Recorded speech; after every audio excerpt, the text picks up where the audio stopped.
to put this out there because I had a lot of stuff come up this weekend and I realized it was a new moon.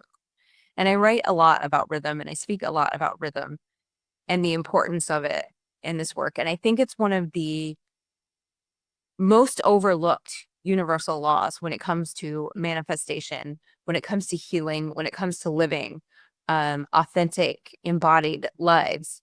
But if you track your rhythms, if you just start to do that one simple thing and you track your rhythms, you'll notice that there's times of high energy, high inspiration, high drive, and then you have these moments of naturally of low energy where maybe you need rest. And then there's certain times where you might notice that things come back around that haven't cleared out, possibly in different forms. So it can be like relationships or money or health, where you notice these cycles. And once you start to bring the cycles into your consciousness and track them and get a flow of your natural rhythm, it can really, really help you deal with the stuff that comes up a lot easier. So sometimes it comes back around in a different iteration as maybe it's a different person, but the same feeling, right? A different relationship, but the same kind of issues or problems from before. For me this weekend, it was the exact same person, situation, feelings that came back around.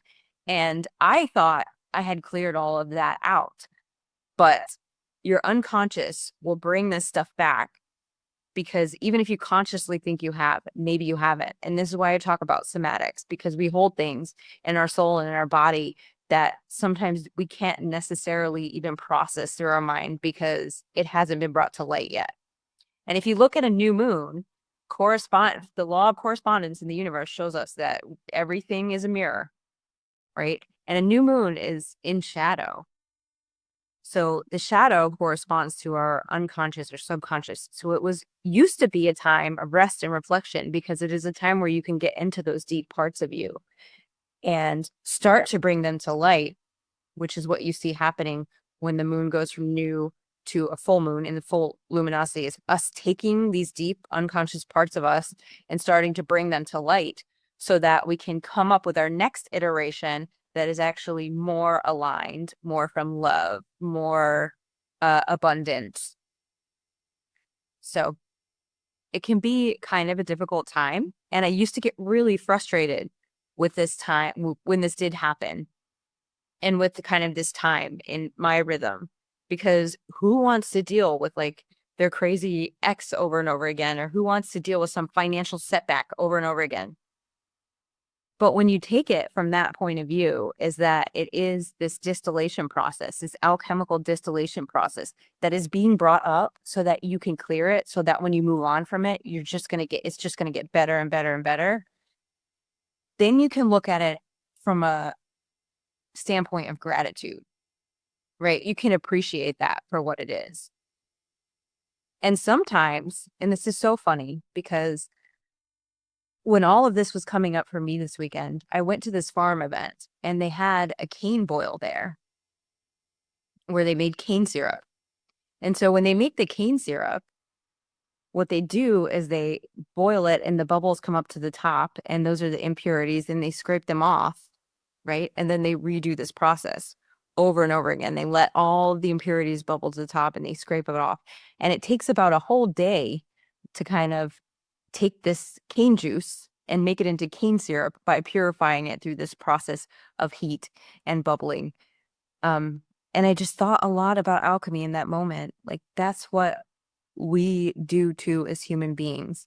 So maybe you think you were done. Maybe you thought you integrated all of the feelings and emotions and lessons from something, but sometimes it bubbles up again. And that purpose for that is so that you can skim off the impurities and move forward in a more clear and pure way towards your actual path, to what your soul actually desires, to what you actually want. So like I said, if you approach that with gratitude, and I get emotional just thinking about it, but if you approach that with gratitude, it really, really becomes a lot less painful of a process.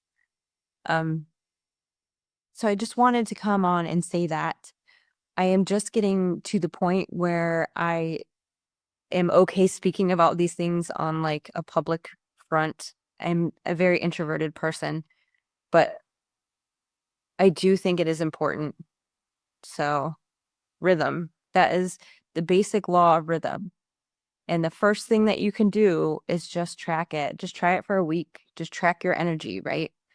And you can track the feelings in your body and the energy of your body. And then you can start to do even more where you track, your relationship and how that feels and what days are good days and what days are bad days and your finances. Like what days do you have a lot of luck and abundance and flow coming in and what days does it tend to trickle off?